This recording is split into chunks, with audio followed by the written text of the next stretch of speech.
Hey guys, and welcome to Should You Buy It, where all we do is talk a little bit about the game and tell you whether or not we think it's worth the cost. With a new start as the masters of our own destiny.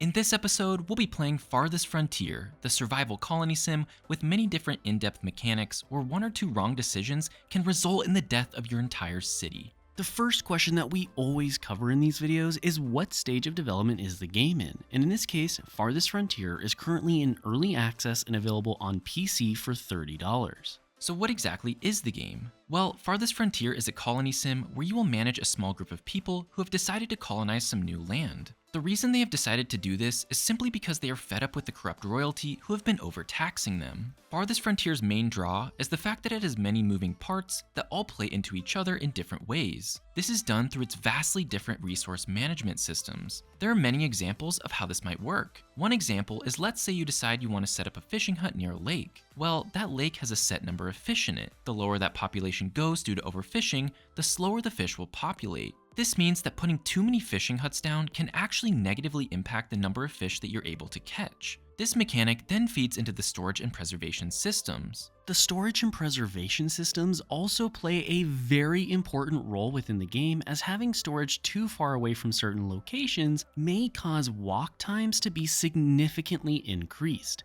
An example of this is, let's say you build a smokehouse to preserve some meat on the far right side of your town, but you gather that meat all the way on the far left side of your town. Well, when that happens, then your workers will have to spend a large majority of their time simply walking in order to store resources rather than actually gathering and preserving them. This, however, can be mitigated by the different ways that you can transport items significantly faster. You see, in Farthest Frontier, you have different ways to transport goods. These include things like baskets at the start of the game, which allow your people to carry significantly more items per trip. However, this isn't going to be very useful when your workers have to spend multiple in-game months traveling to the storage facilities that are located most likely near the center of town. This is where wagons come in, whose only purpose are to drive large amounts of goods from one location to another, saving your workers a significant amount of walking time. Next, you will probably be thinking about the many different mechanics the game has to offer with the resource management systems. These include things such as keeping your houses stocked, rotating your crops properly,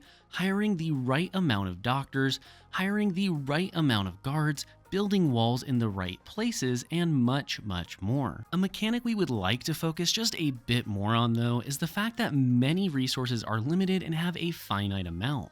Now, when we say limited, we mean that there's a specific amount of certain resources. This means that you will have access to only a certain amount of iron, gold, clay, fertile land, stone, and even meat. Once you have completely depleted a resource, you will have to start using your market in order to purchase the resources you either can no longer get or are simply too difficult for you to acquire. This makes balancing your currency extremely important in the late game, as without a good amount of income, you won't be able to afford the required goods you need to maintain your city. Speaking of endgame, it's important to note that it seems the further you progress into a playthrough, the more problems will come your way. This isn't just because you have more types of resources to balance, but is also due to things such as weather conditions, rat infestations, and sickness. You could have a blizzard causing many of your buildings to need repairs, or even a rat infestation that requires people to abandon their homes. The idea is that the bigger your city gets, the bigger your problems become, and the bigger the solutions need to be to solve those problems. This is the core premise of what Farthest Frontier seems to be going for,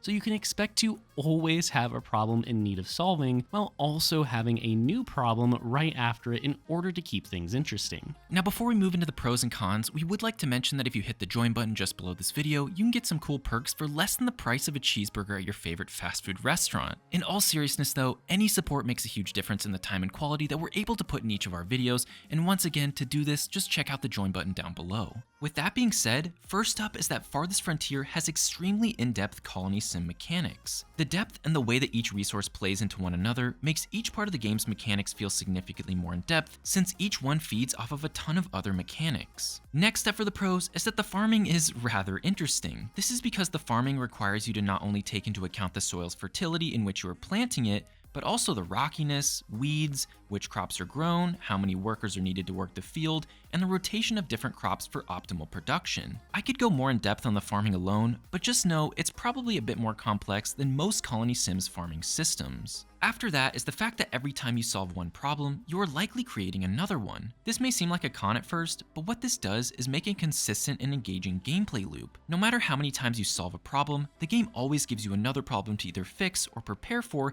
to keep you engaged with what is going on in your city. And lastly for the pros is the flexibility in the difficulty options. Farthest Frontier offers quite a wide variety of difficulty customization, which will allow you to make the game as easy or as difficult as you want it to be. You could do everything from turning off raiders and predators, all the way up to playing in a desert with next to no resources and elite warriors constantly rampaging your village. Now for the cons. First up for the cons is that the game is currently just a little bit buggy, and we're just talking about mostly minor things.